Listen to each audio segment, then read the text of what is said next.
नमस्कार। आइए आज हम इस वीडियो के माध्यम से एड ग्रेड अभ्यास पुस्तिका विषय सामाजिक विज्ञान कक्षा 8 देखिए इस प्रकार से कक्षा 8 के लिए हमें सत्र 2024-25 हेतु न्यू एड ग्रेड अभ्यास पुस्तिका सामाजिक विज्ञान की प्रदान की गई है। आप देख सकते हैं इसमें विषय सूची दी गई है।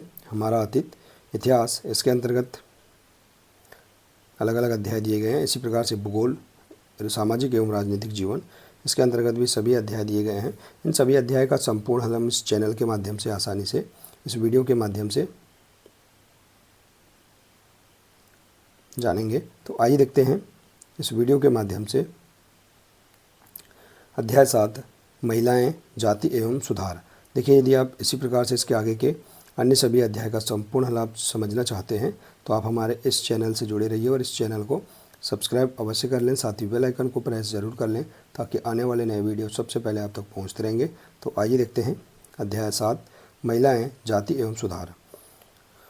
देखिए इसमें दिया है पहला प्रश्न, राजा राम मोहन राय ने किस संगठन की स्थापना की थी? तो इसका राइट आंसर है ब्रह्म समाज की, बी नंबर का। दूसरा है विधवा विवाह कानून पारित किया गया था सन 1856 में। प्रश्न तीसरा है बाल विवाह निषेध अधिनियम पारित किया गया था सन 1929 में। इसके बाद देखिए अगला प्रश्न है सतनामी आंदोलन प्रारंभ किया गया था? तो इसका राइट आंसर है घासीदास के द्वारा। इसके बाद प्रश्न पाँचवा, विधवा विवाह कानून के लिए विशेष प्रयास किया? सी नंबर का राइट आंसर है ईश्वर चंद्र विद्यासागर ने। तो इस प्रकार से सही विकल्प वाले प्रश्नों को हल कर सकते हैं। इसके बाद देखिए अगला प्रश्न है रिक्त स्थानों की पूर्ति कीजिए। इसमें दिया है देखिए राजा मोहन राय ने देश में पश्चिमी शिक्षा का प्रसार किया।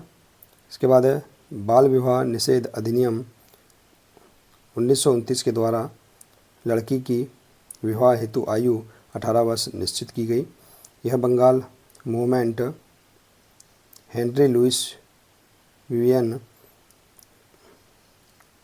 डेरोजियो के द्वारा शुरू किया गया।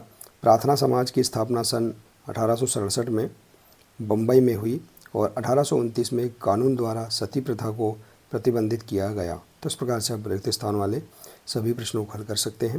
इसके बाद देखिए अगला प्रश्न है सामाजिक रीति रिवाजों और मूल्य मान्यताओं में बदलाव किस सदी में आया? तो देखिए इसका राइट आंसर है 19वीं सदी की शुरुआत से ही सामाजिक रीति रिवाजों और मूल्य मान्यताओं में बदलाव आया। इसके बाद है प्रश्न 8, आर्य समाज की स्थापना किसके द्वारा की गई थी? तो देखिए स्वामी दयानंद सरस्वती ने 1875 में आर्य समाज की स्थापना की थी। अगला प्रश्न है राजा राम मोहन राय को समाज सुधारक क्यों कहा गया? तो देखिए राजा राम मोहन राय को समाज सुधारक इसलिए कहा गया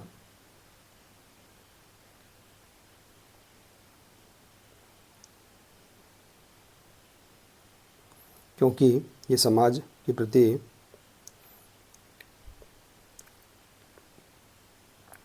अच्छा कार्य कर रहे थे। तो इस प्रकार से देखिए हम यहाँ पर पाठ्यपुस्तक से इसका आगे का आंसर हम लिख सकते हैं।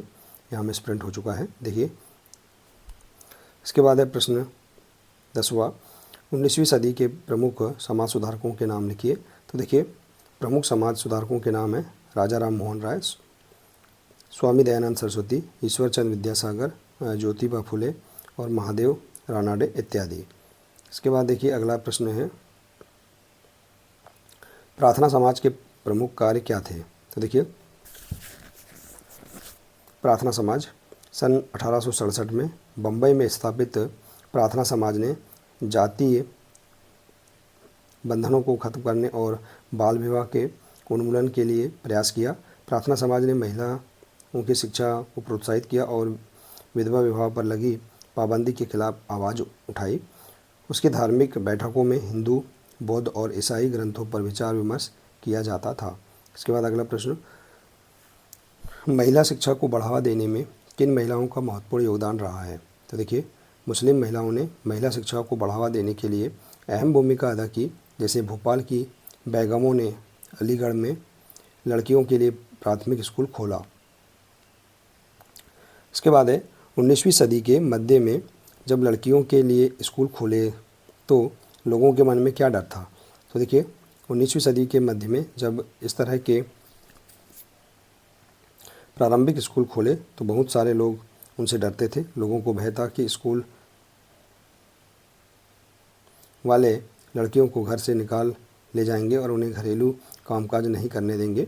स्कूल जाने के लिए लड़कियों को सार्वजनिक स्थानों से गुजर कर जाना पड़ता था। बहुत सारे लोगों को लगता था कि इससे लड़कियां बिगड़ जाएंगी। इसके बाद है अगला प्रश्न, बाल विवाह निषेध अधिनियम कब पारित किया गया था? इसमें क्या प्रावधान किए गए? तो देखिए 1929 में बाल विवाह निषेध अधिनियम पारित किया गया। इस कानून के बारे में वैसी कड़वी बहसें और संघर्ष नहीं हुए जैसे पुराने सुधारवादी कानूनों के बारे में हुए थे। इस कानून के अनुसार 18 साल से कम उम्र के लड़के और 16 साल से कम उम्र की लड़की की शादी नहीं की जा सकती थी। बाद में यह उम्र बढ़ाकर क्रमशः 21 साल व 18 साल कर दी गई। सत्यशोधक समाज की स्थापना के क्या उद्देश्य थे? तो देखिए सत्यशोधक समाज की स्थापना ज्योतिबा फुले द्वारा की गई तथा फुले द्वारा स्थापित किए गए सत्यशोधक समाज नामक संगठन ने जाति समानता के समर्थन में मुहिम चलाई। इसके बाद है स्वामी विवेकानंद के राष्ट्रवाद के संबंध में क्या विचार थे? तो देखिए स्वामी विवेकानंद द्वारा भारतीय राष्ट्रवाद की प्रारंभिक अवस्था में उन्होंने असाधारण योगदान दिया, किंतु राष्ट्रवाद के बारे में उनका भाव संकीर्ण नहीं था। उन्हें यह विश्वास था कि मानव जाति को जिन समस्याओं का सामना करना पड़ रहा है उन पर तभी काबू पाया जा सकता है जब विश्व के सभी राष्ट्र एक समान धरातल पर एक साथ आएँ। अतः एक सौभाग्य अत्यधिक विरासत के आधार पर उन्होंने युवाओं का एक होने का उपदेश दिया। इसके बाद है चित्र में दिए महापुरुषों को पहचानिए एवं उनके महत्वपूर्ण कार्यों को लिखिए। देखिए इनके महत्वपूर्ण कार्य हैं राजा राम मोहन राय, देखिए स्वामी विवेकानंद सरस्वती, स्वामी दयानंद सरस्वती और ईश्वरचंद विद्यासागर और स्वामी विवेकानंद जी। तो इस प्रकार से इन महापुरुषों के बारे में हम लिख सकते हैं। देखिए इस प्रकार से, तो देखिए इस प्रकार से हम यहाँ पर बहुत ही सरल तरीके से इस अध्याय के सभी प्रश्नों के आंसर आसानी से पाठ्यपुस्तक से पूर्ण कर सकते हैं। आशा है कि आपको इस अध्याय के सभी प्रश्नों के आंसर समझ में आ गए होंगे। देखिए यदि जानकारी अच्छी लगी हो तो प्लीज़ इसे अधिक से अधिक शेयर करें, वीडियो को लाइक करें और इसी प्रकार से इसके आगे के अन्य सभी अध्याय का संपूर्ण हल समझने के लिए आप हमारे इस चैनल से जुड़े रहिए। मिलते हैं इसी प्रकार से इसके आगे के अगले नए वीडियो के साथ। नमस्कार।